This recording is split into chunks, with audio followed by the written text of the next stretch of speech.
Dans un petit village reculé d'Afrique de l'Ouest, nommé Tinguéré, vivait une vieille femme que tout le monde redoutait, Maïmouna.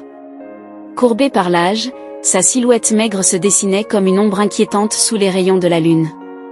Ses cheveux blancs flottaient comme des fils de fumée, et ses yeux, d'un jaune étrange, semblaient capables de percer les âmes.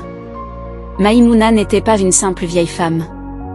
Les habitants disaient qu'elle pratiquait la sorcellerie depuis des décennies. Son nom seul faisait trembler les enfants et les adultes. On racontait qu'elle pouvait appeler la pluie en plein désert ou faire tomber la sécheresse sur les champs fertiles.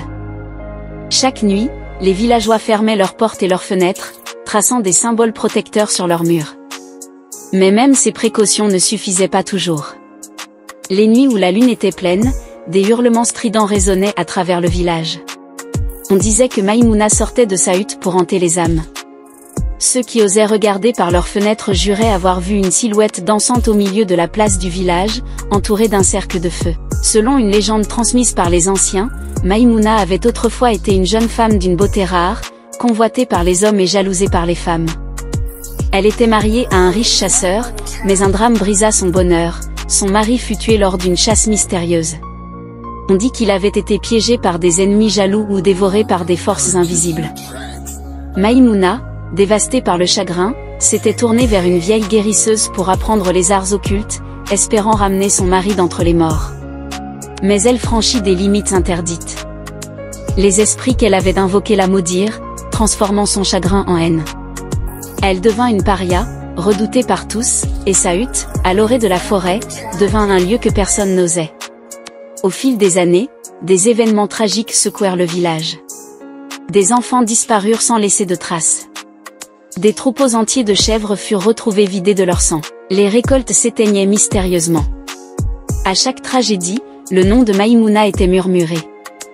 Mais un jour, un jeune homme du village, nommé Adama, décida d'affronter la vieille sorcière.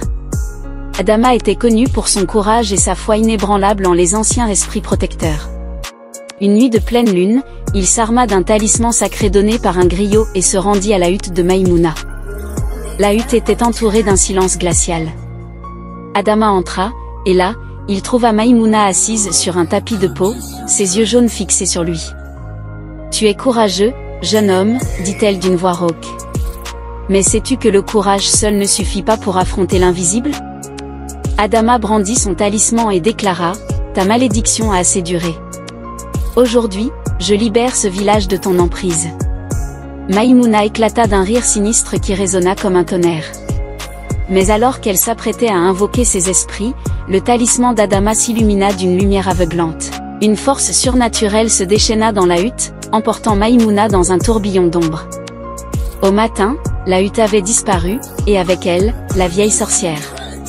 On dit qu'Adama avait réussi à emprisonner l'âme de Maïmouna dans un ancien arbre sacré. Depuis ce jour, le village retrouva sa quiétude. Mais les anciens avertissent toujours les jeunes, tant que l'arbre sacré est debout, Maïmouna ne reviendra pas. Mais si jamais il venait à être abattu, son esprit reviendrait, plus furieux que jamais. Et ainsi, la légende de Maïmouna, la sorcière de Tinguéré, continue de hanter les mémoires, rappelant à tous que le surnaturel et les forces invisibles doivent être respectés.